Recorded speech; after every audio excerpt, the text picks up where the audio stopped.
दोस्तों, भारत के एक हिंदू गांव पर अल्लाह का ऐसा अजाब आया कि पूरा हिंदू गांव पानी में बह गया।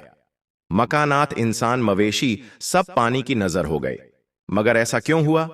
यह लोग ऐसा कौन सा गुनाह करते थे जिसकी वजह से यह अजाब आया? यह जानने के लिए इस पूरी वीडियो को आखिर तक जरूर देखिएगा। दोस्तों, आज हम जिस भारतीय गांव का जिक्र करने जा रहे हैं, वह गांव भारत के शुमाली इलाके में मौजूद था, जिसका नाम भूमिधाम था, जहां कसीर तादाद में हिंदू आबाद थे। इस गांव में तकरीबन 300 मकानात थे, जिनमें से सिर्फ 5 मकान ऐसे थे जहां मुसलमान रहते थे। बाकी 295 खानदान हिंदुओं के थे, यानी वह गांव हिंदुओं से भरा पड़ा था। और इस गांव की एक खास बात यह थी कि गांव के सभी हिंदू खुशहाल थे और करीब के शहरों में कारोबार किया करते थे। अगर किसी हिंदू को माली मुश्किलात का सामना होता तो दूसरे हिंदू मिलकर उसकी मदद कर देते, ताकि इस गांव का हर हिंदू खुशहाल रहे। इसके बरअक्स दूसरी जानिब 5 मुसलमान खानदान भी थे, जो मुफलिसी और गुर्बत की जिंदगी गुजार रहे थे। हिंदू इन्हें जिनसी ख्वाहिशात का निशाना भी बनाते थे और इन पर झूठे इल्जाम लगाते थे। भूमिधाम नामी इस हिंदू गांव में एक छोटी सी मस्जिद भी थी, जिसमें अक्सर ताला लगा रहता था। कभी कभार कोई मुसलमान हिम्मत करके इस मस्जिद में जाता और नमाज अदा करता। एक बार ऐसा हुआ कि चंद मुसाफिरों का गुजर इस गांव से हुआ, जो इस हिंदू गांव को पार करके अगले शहर जाना चाहते थे।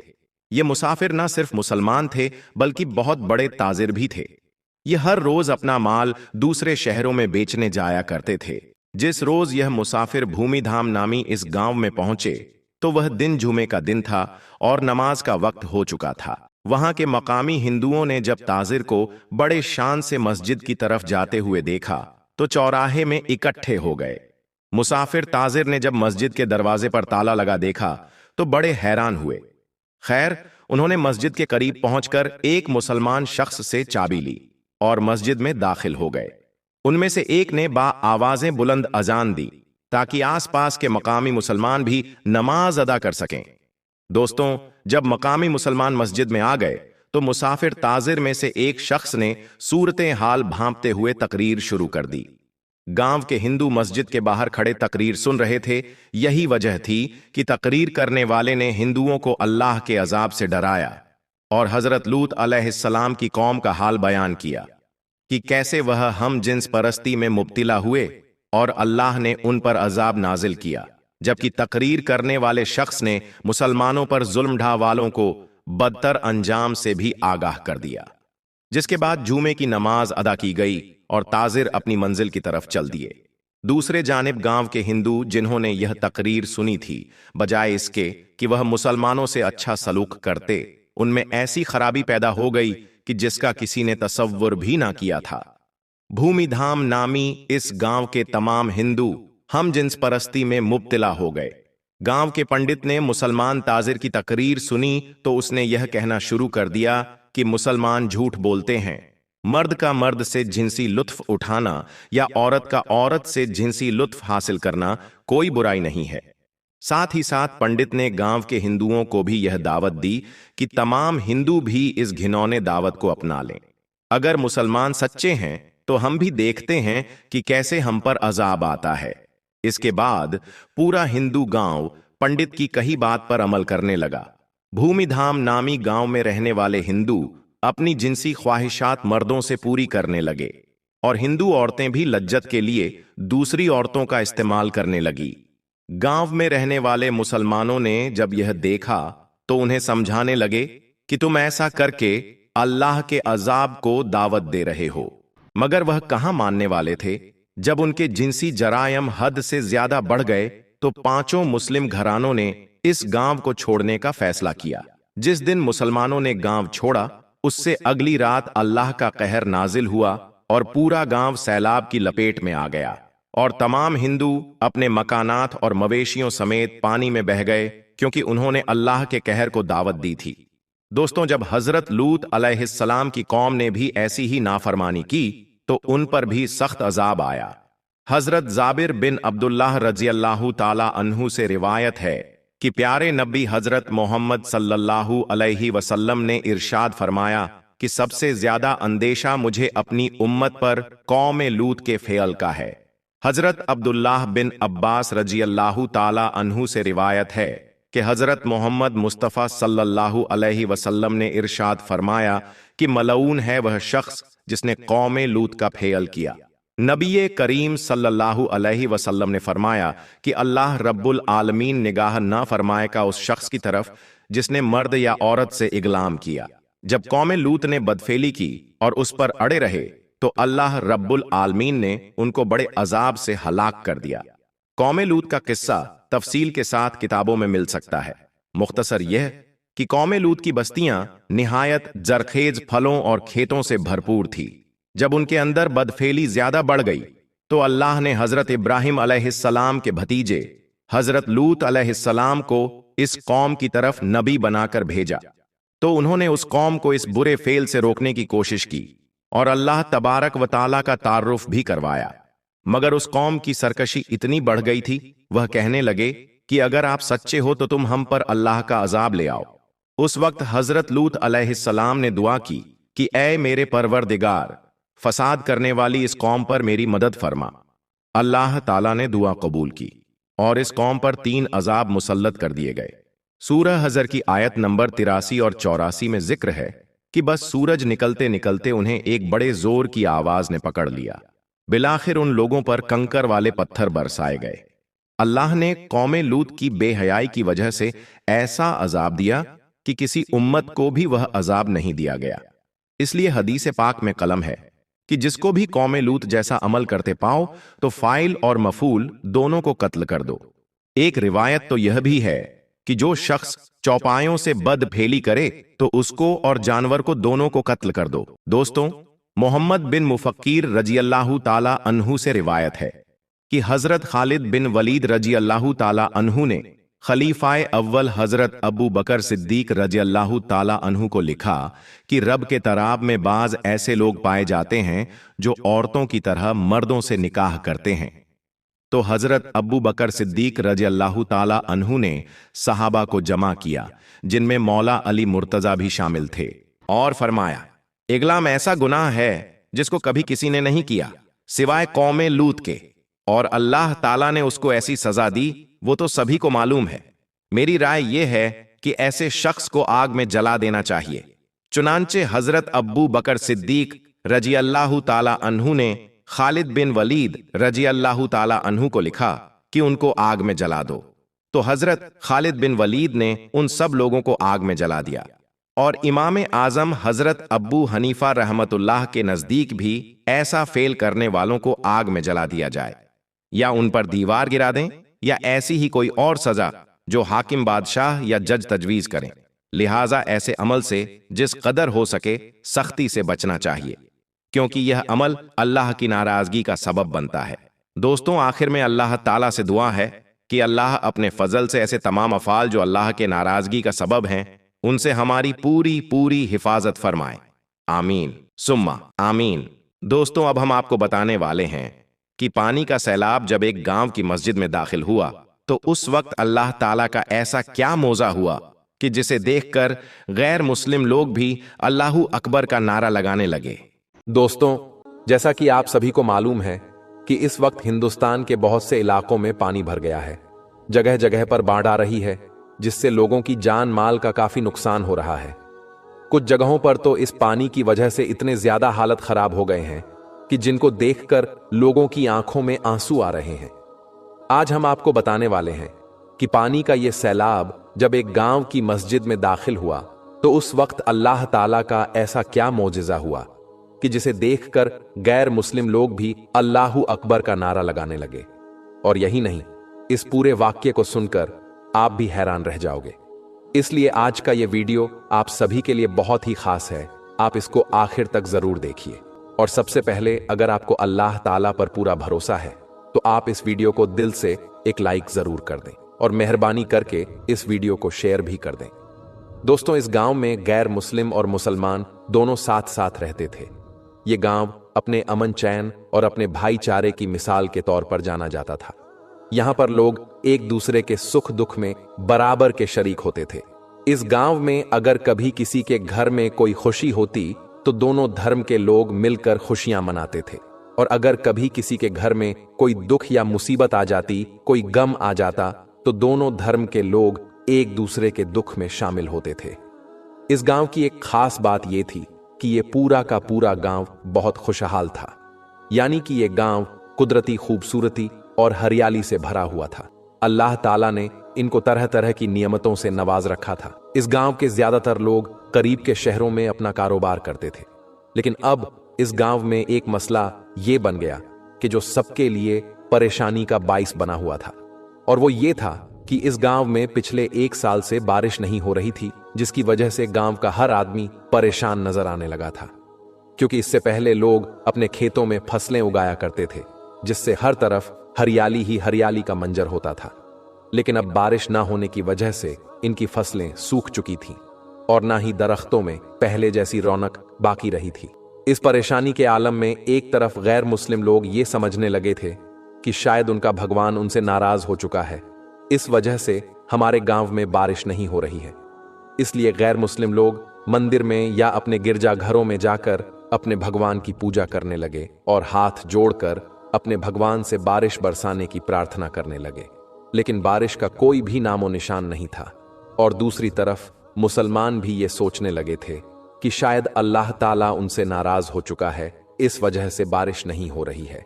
इसलिए वो भी अपनी मस्जिद में जाकर नमाज पढ़ने लगे और गिड़गिड़ाकर अल्लाह ताला से दुआएं मांगने लगे। लेकिन आसमान पर बादल का एक टुकड़ा भी नजर नहीं आ रहा था। हालांकि इस गांव में रहने वाले तमाम मुसलमान नेक दिल और इबादत गुजार थे।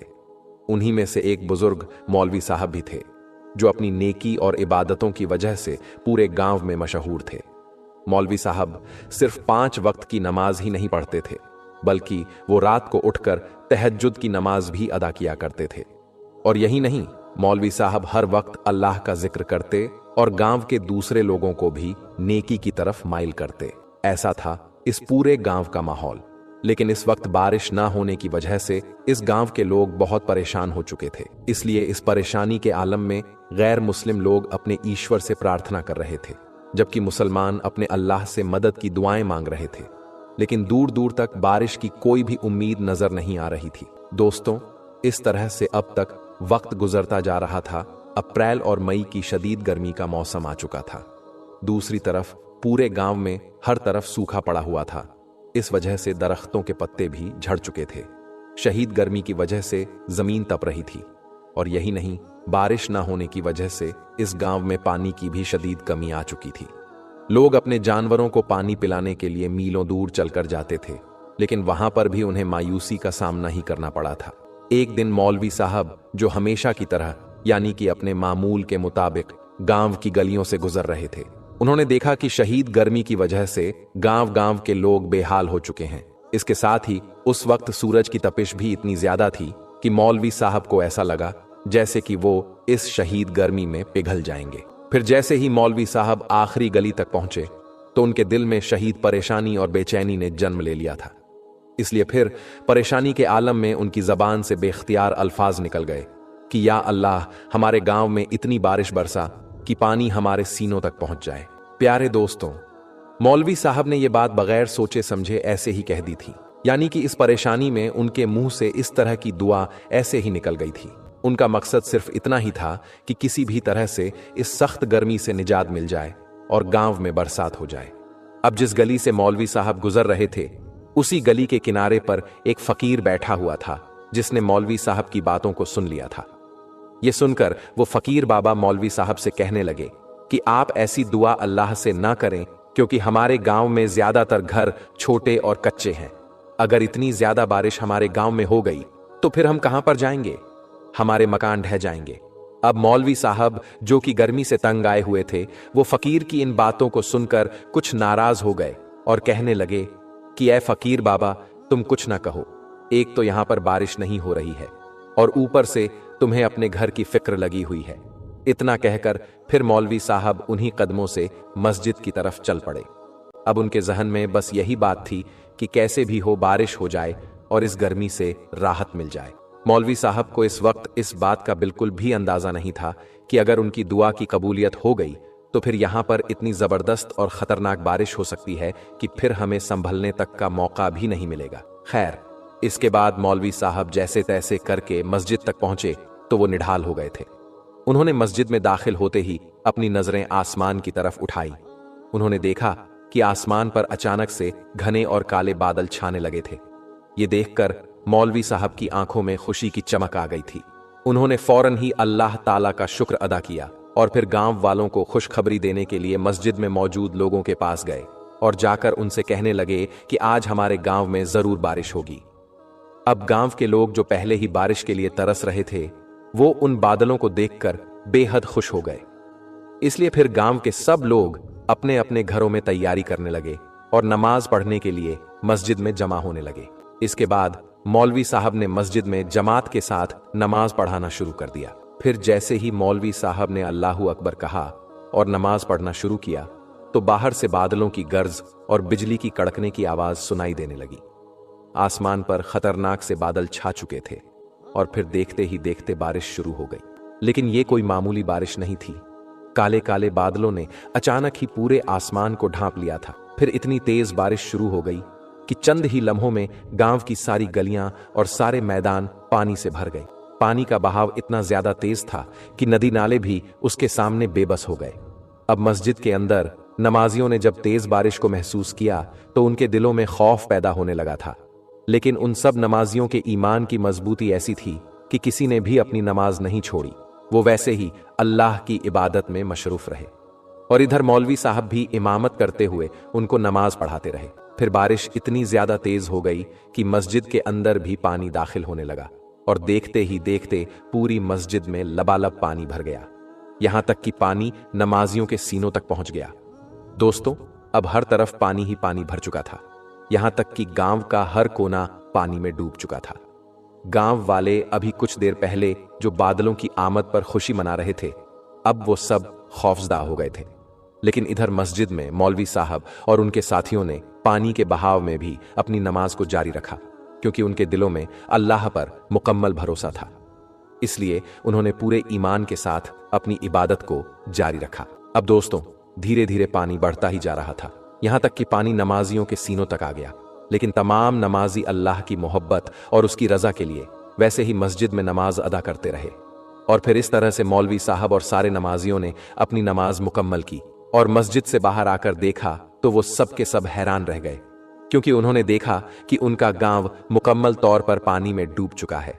वो जगह जो अभी थोड़ी देर पहले खुश्क थी, वो जगह अब पानी के एक बड़े बहाव में डूब चुकी थी। गांव के लोग जो थोड़ी देर पहले खुशी से झूम रहे थे, अब वो सब के सब खौफ और परेशानी में मुब्तला हो चुके थे, क्योंकि जिनके घर कच्चे थे वो पानी में ढह चुके थे। इसलिए अब ऐसे लोगों के लिए पनाह लेना भी मुश्किल हो गया था। हर तरफ चीखों पुकार की आवाज आने लगी थी। लोग अपने प्यारों को बचाने की कोशिश कर रहे थे। गैर मुस्लिम अपने ईश्वर से और मुसलमान अपने अल्लाह से दुआ कर रहे थे। इसके बाद मौलवी साहब के दिल में एक अजीब सी खलल पैदा हो गई। उन्हें एहसास हो गया कि उन्होंने परेशानी के आलम में जो दुआ मांगी थी वो बेसब्री से मांगी थी। इसीलिए अब वो एक बड़ी आजमाइश बनकर गांव के तमाम लोगों पर नाजिल हो गई है। इसीलिए फिर मौलवी साहब ने फौरन ही अल्लाह की बारगाह में हाथ उठा दिए और गिड़गिड़ा कर दुआ करने लगे, या अल्लाह हमें माफ कर दो, हमसे बहुत बड़ी खता हो गई है। या अल्लाह हमारी इस आजमाइश को दूर फरमा दो। दोस्तों, इधर मौलवी साहब का दुआ मांगना था कि उधर बारिश फौरन ही कम होने लगी और फिर बादल आहिस्ता आहिस्ता हटने लगे और इतनी शदीद गर्मी बढ़ गई जैसी गर्मी पहले भी कभी नहीं देखी थी। गांव वाले हैरान हो गए और जितना भी पानी था वो सब कुछ सूख गया था, लेकिन नदी नाले भरे हुए थे। अब गांव के जो लोग खौफजदा थे, उन्होंने देखा कि अब बारिश का जोर टूट रहा है। ये देखकर गांव के तमाम लोग भी खुश हो गए। फिर जब पानी काफी हद तक कम हो गया, खुश्क हो गया, तो लोग अपने अपने घरों की तरफ वापस लौटने लगे।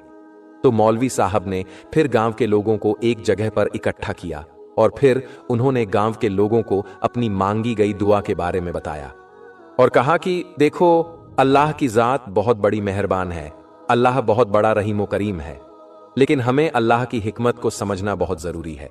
अगर हमारी मांगी गई दुआओं का दूसरों के लिए मुश्किलात का सबब बन जाना है तो वो हमारे लिए एक आजमाइश बन जाती है। इसके बाद मौलवी साहब ने सबको नसीहत ये फरमाई कि ऐ लोगों, हमें अल्लाह के बंदों का ख्याल जरूर रखना चाहिए और जब भी कभी मुसीबत में दुआ करें तो दूसरों की मुश्किलत का भी ध्यान रखना चाहिए। ऐ लोगों, हम चाहे कितने ही नेक क्यों ना हो, जब तक हम दूसरों की परेशानी का ख्याल नहीं रखेंगे तब तक हमारे इबादतों का कोई फायदा नहीं होगा। याद रखिए, अल्लाह को हमारे सजदों की नहीं बल्कि हमारे साफ दिलों की जरूरत है। ये बात सुनकर गांव वालों के दिलों में एक नई रोशनी पैदा हो गई। इसके बाद उन्होंने अल्लाह से माफी मांगी और अहद किया कि आज के बाद वो जब भी कभी अल्लाह से दुआ करेंगे तो वो दूसरों का ख्याल जरूर रखेंगे और अपने आमाल में सुधार करेंगे। दोस्तों, इस वाक्य के बाद इस गांव के लोगों ने अपने रब की रजा के लिए अपनी इबादतों को ना सिर्फ और बेहतर बनाया बल्कि एक दूसरे की मदद और खिदमत को भी अपना मकसद बना लिया।